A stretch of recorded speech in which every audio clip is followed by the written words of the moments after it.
What makes this famous star an icon that will never go away? Is it the parts he plays that people will remember, the way he works so hard at his job, or the way he controls the screen with just one look? Prepare to learn a great deal about the life and memory of a man who had a huge impact on Hollywood. What is it about Pacino, though, that keeps people of all ages interested? Continue reading to learn the reasons why Al Pacino is still so popular and understand why he is truly the godfather of cinema. Alfredo James Al Pacino is a personality that has become enduring and legendary in the world of American movies. He began his career as a film actor during the 1970s, which was one of the most exciting decades in the history of cinema.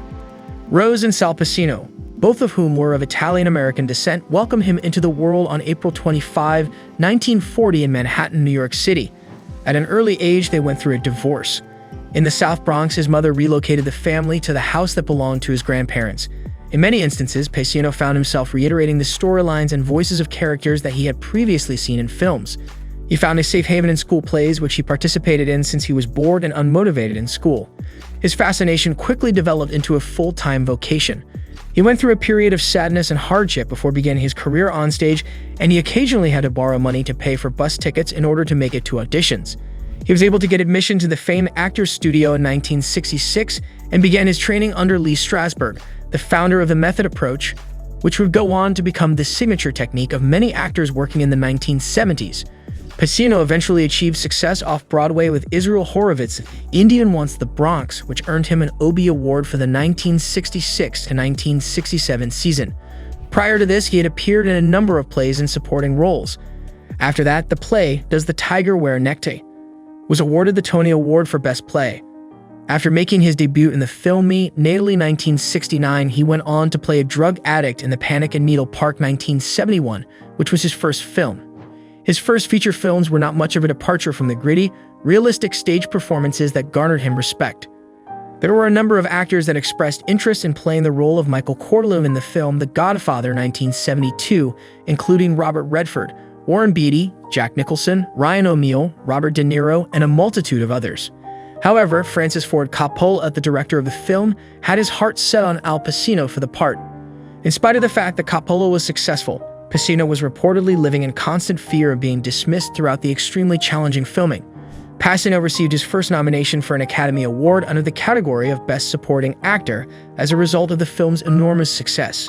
Pacino, on the other hand, chose to support films that he regarded as challenging but significant, such as the true-life crime drama Serpico, 1973, and the sad real-life bank heist picture Dog Day Afternoon, 1975.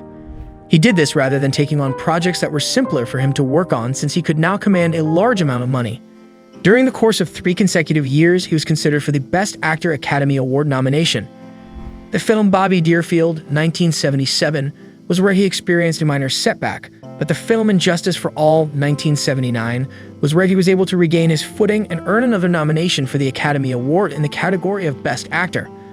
Unfortuitously, this would mark the beginning of a slide in his career, which would eventually result in the production of unsuccessful films such as Cruising 1980 and Author 1982. After taking on yet another brutal gangster character and establishing his legendary stature in the ultra-violent cult picture Scarface 198, Pacino was about to make a huge error in judgment. It seemed as though the production of Revolution 1985 was plagued by a never-ending and obviously cursed shoot, during which Pacino became ill with pneumonia, equipment was ruined, and the weather was dreadful. Constant alterations to the script contributed to the project's further derailment. The picture, which was based on the Revolutionary War and is considered to be among the worst films ever made, received terrible reviews and caused him to be absent from the film industry for the subsequent 4 years. In his return to the stage, Pacino made significant contributions to the theater, which he believes to be his first love. He did a lot of things to give back to him. There is a film that he directed called The Local Stigmatic 1990, but it has not been released yet. His self-imposed isolation was lifted with the release of the remarkable film Sea of Love 1989, in which he played a hard-drinking police officer. This was the first time that Pacino's now famous dark owl eyes and harsh, gravelly voice were featured in a film, marking the beginning of the second part of his distinguished career. In 1990, Pacino made his return to the Corleone family by starring in The Godfather Part I. He also received praise for his first humorous part, which was in the colorful rendition of Dick Tracy released in 1990. Through this performance, he was nominated for an additional Academy Award in the category of Best Supporting Actor. 2 years later, in 1992, he was nominated for the film Glengarry Glen Ross Once More. When he was working on Frankie and Johnny in 1991, he adopted a more romantic tone. By virtue of his outstanding performance in the film Scent of a Woman 1992, he was finally awarded the Academy Award for Best Actor in the year 1992. In addition to being a superb combination of technical skill, he plays a blind guy and charisma. The character was a perfect fit for him and continues to be a timeless classic. Pacino would become more at ease with acting in movies as in business over the course of the subsequent few years, producing terrific roles in great films with greater regularity and less of the demanding personal engagement that he had experienced during his wilder days. Carlito's Way 1993 and Heat 1995, an epic crime thriller directed by Michael Mann and starring Robert De Niro, both proved to be gangster classics. Carlito's Way was released in 1993. The cinematic adaptation of Shakespeare's Looking for Richard, which was released in 1996, was directed by him. All three of these films were released during this time period: City Hall 1996, Donnie Brasco 1997, and The Devil's Advocate 1997. In 1999, he gave powerful performances in the films The Insider and Any Given Sunday, both of which were directed by Oliver Stone. He also worked with Mann again.